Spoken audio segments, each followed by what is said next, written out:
It was a cold, damp, still night. The first night I had visited the pub all year. On my way home, I decided to take a shortcut that a friend had told me about through a narrow alleyway just off my usual path. I had to shrug past a briar patch to get to it. Hood up, I walked through the alley, head down. The slight splash of my steps on the wet concrete echoed off the walls on either side, and the orange light of a distant flickering street lamp reflected off the water. After a while, the alleyway veered to the left. I followed it, and then I started to notice that my footsteps seemed to be repeating. I felt an uneasiness creep into my mind. Someone was following me. I glanced behind me. Sure enough, someone was there, in shadow. The alleyway went on without any hint of an end, and continued to veer to the left. The footsteps behind me started to quicken. I couldn't ignore my sudden sense of panic. I just knew I had to get out of the alley, but there somehow didn't seem to be an end to it. I started to run, but when I looked behind, my pursuer had already gained on me. I tried to run faster, but the alley ahead seemed to almost stretch away further. As I twisted my neck again to see my follower, I tripped and slammed onto my chest on the wet, cold alley slabs. A patter of heavy footsteps stopped next to my face, down head. A hand grabbed me by the shoulder, and a voice asked, "Sorry, do you know how to get out of here?" I recognized the voice. I turned and looked up at the person who had chased me down, and to my shock, I realized that the person was me. Then everything went black. Thanks for watching The Assassin Rapper, and if you want to stay up to date on new content, then please subscribe and be sure to hit the bell to be notified on new content.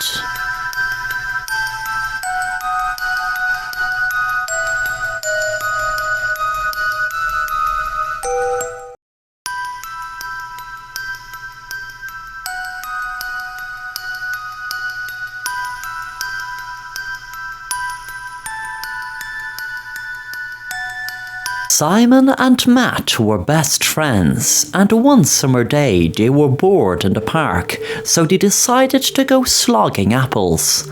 Not only were they going to just steal apples from a tree, but they were going to steal apples from a guy who had a reputation as a really mean guy. So mean that there were stories that he hung kids upside down from a rope and laughed as he held onto a lead of a vicious dog barking at them. Stories vary depending on who you were told by. Did he leave the dogs go or hold onto them? Some people say the stories are just silly yarns made up by people just because the guy is a bit eccentric. It was a beautiful summer's day when Simon and Matt snuck into the guy's garden, and they saw the beautiful red apples in the tree. They were just under the tree when they felt a shiver up their spine. The man was right behind them and shouted, "What the hell are you doing?" Then he started laughing and said, "Don't worry, I'm just joking. I have heard the stories about me, but don't worry, they're not true. I'm not some type of monster who throws people into a fire and watch them burn just because they steal a few apples. When I was your age, I did exactly the same thing." The boys smiled and were relieved. The man said to the boys, pointing to a window of his house, "You see that? Well, that is my passion, stained glass. If you like, I will bring you both out some apple juice, freshly squeezed from that apple tree, and then I will give you a quick lesson on how to make stained glass." The two boys were still wary of the guy, but didn't want to seem ungrateful, so accepted the offer. A few minutes later, the man said, "Okay, on the count of 3, let's take a gulp to celebrate a beautiful summer's day." The two boys drank and began to feel like they were choking. They felt sick as blood poured down their mouth, and eventually they learned that the glass was in the apple juice. When the glass came out of their mouth, it was stained in blood. The man said with a sinister smile as he looked at the broken glass that was chewed by the boys unwillingly. Now that's one way to make stained glass. Thanks for watching The Assassin Rapper, and if you want to stay up to date on new content, then please subscribe and be sure to hit the bell to be notified on new content.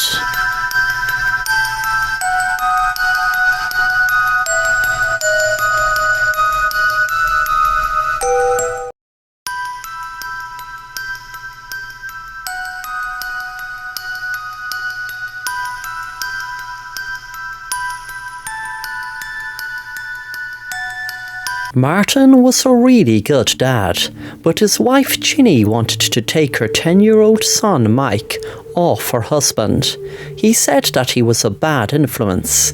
Martin didn't drink and didn't smoke and definitely didn't take drugs, and he loved his son and was the best father he could be.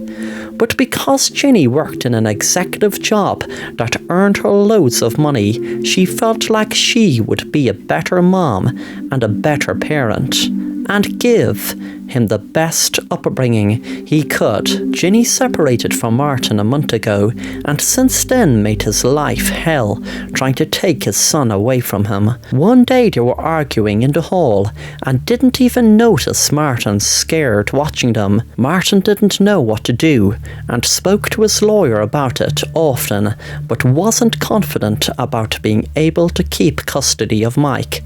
Martin was working from his home office, which was in his basement, when he got a call.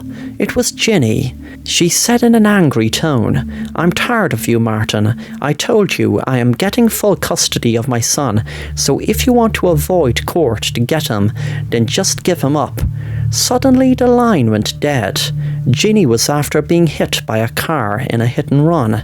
A week later, the police trawled through CCTV footage and finally got a clear image of the driver. When Martin was brought into the station to see it, he nearly collapsed when he saw his 10-year-old son Mike behind the wheel of the car that ran Ginny over. Thanks for watching The Assassin Rapper, and if you want to stay up to date on new content, then please subscribe and be sure to hit the bell to be notified on new content.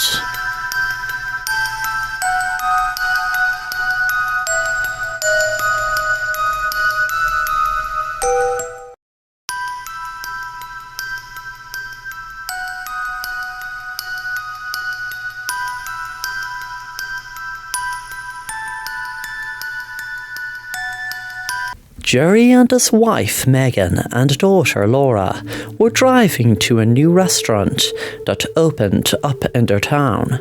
The restaurant was right in the centre of town, and the drive was about 20 minutes. They were so happy on the drive there because they rarely had the chance to go out together as a family, as Jerry's work hours were so long. When they arrived at the restaurant, they admired the outside. They had a great appetite worked up. They spoke until the waiter came, then put in their orders. When the food came, they loved it so much. After the meal, they were so full up, they hardly were able to have the dessert, but they still managed to eat ice cream and devour it. Laura went to wash her hands, and on her way she admired a beautiful little door on the hall wall. She remembered the name from her friend. It was a fairy door. She thought she saw something move behind the little window on the door. There was just a tiny little hole letting her look in. She put her eyes up to it and looked in the background. She took out her phone, shining the flashlight, illuminating a room where she saw people sitting down with a cloth over their mouth. She was too frightened to wash her hands and ran back and told her mom and dad. They thought she was just imagining things, but she kept telling them what she saw and to call the police. But they just ignored her, because she was that type of girl that had a good imagination and a lot of ghost stories. So her mom and dad thought that this was just another one of them. Jerry was on his way to the bathroom when he had decided to take a look, just in case. He was wondering why he did, but when he did, he couldn't believe his eyes. Just as he looked, he could see something cover the hole, but he knew what he saw before it was covered. Exactly what Laura had described. Jerry rang the police, and it was later discovered that the meat in the restaurant were actually humans, and the owners were cannibals that enjoyed knowing their customers were eating humans without realizing it.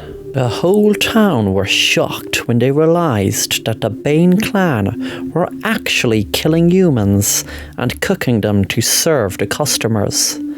It was right under their eyes, even in the name, as Bane clan was an anagram for the cannibal.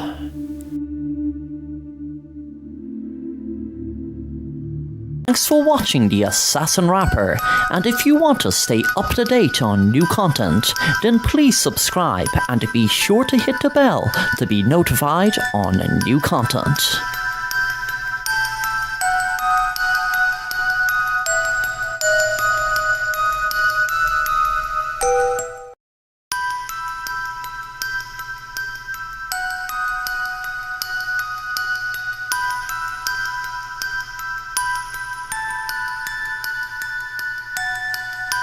Matthew was a bright kid. He had his good points and was even actually caring and could be very helpful when he wanted to be. But he fell down in one big way. He always used to love to play stupid pranks on people, and these pranks really started as just silly pranks at first, like maybe putting a bucket of iced water over a door that he knew his friend would walk through, and one time he put a rat in a gift box for his friend. He used to get a kick out of pranking people, and it got him into a lot of trouble over the years. But it was one day when he was older, and he should have known better, he did the most dangerous and stupid prank of all.